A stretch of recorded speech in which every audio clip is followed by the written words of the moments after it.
کیا آپ جانتے ہیں جس صحابی نے سب سے زیادہ احادیث نبی صلی اللہ علیہ وسلم سے روایت کی ہے، جسے علم نبوت کا خزانہ کہا گیا، جس نے اپنی زندگی کو صرف ایک مقصد کے لیے وقف کر دیا، اور وہ مقصد تھا نبی صلی اللہ علیہ وسلم کا ہر قول سننا، یاد رکھنا اور امت تک پہنچانا؟ جی ہاں، ہم بات کر رہے ہیں حضرت ابو ہریرہ رضی اللہ تعالی عنہ کی۔ تعارف: اصل نام تھا عبد الرحمن بن صخر الدوسی، کنیت ابو ہریرہ، بلی کی بچے سے محبت کی وجہ سے یہ کنیت بنا۔ تعلق تھا یمن کے قبیلے دوس سے۔ اسلام لائے 7 ہجری میں خیبر کے موقع پر۔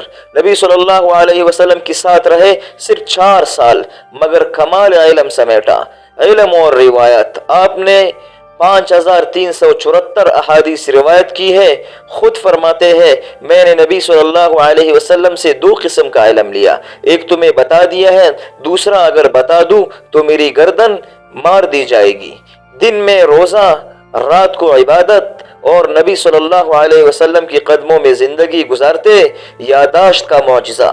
ایک بار شکایت کی کہ کچھ یاد نہیں رہتا۔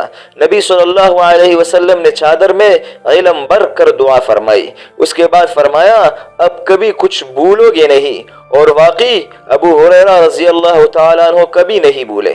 نبی صلی اللہ علیہ وسلم سے محبت کا کیا کمال تھا، ہر وقت ساتھ رہتے۔ فرماتے اگر مجھے پیٹ بھر کر کھانا مل جائے اور نبی صلی اللہ علیہ وسلم کی باتیں سن سکوں تو دنیا کی ہر نعمت کو چھوڑنے کو تیار ہو۔ خدمت دین: حضرت عمر، حضرت عثمان کی دور میں مدینہ کے قاضی بنے، بہت سے طلبہ تیار کیے، امام زہری، سعید بن المسیب وغیرہ وغیرہ۔ دین کی تبلیغ میں ہر وقت مصروف ہوتے، عوام کی دلوں میں علم حدیث سے محبت جگائی۔ وفات 57 یا 59 ہجری میں مدینہ میں وصال پایا۔ جنازہ حضرت ولید بن عتبہ نے پڑھایا، دفن جنت البقیع میں ہوئے۔ دنیا سے جاتے وقت فرما رہے تھے، یا اللہ میں تجھ سے ملاقات کو چاہتا ہوں، تو بھی مجھ سے ملاقات کو پسند فرما۔ علم، اخلاص اور ادب سے بلند مقام حاصل کیا۔ سادگی اور قربانی کے ساتھ نبی صلی اللہ علیہ وسلم کی باتیں ہم تک پہنچائے۔ ان کی زندگی کا ہر علم دوست مسلمان کے لیے مشعل راہ ہے۔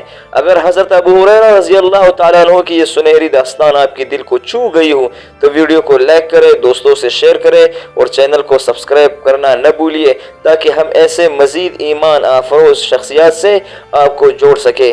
جزاک اللہ خیر۔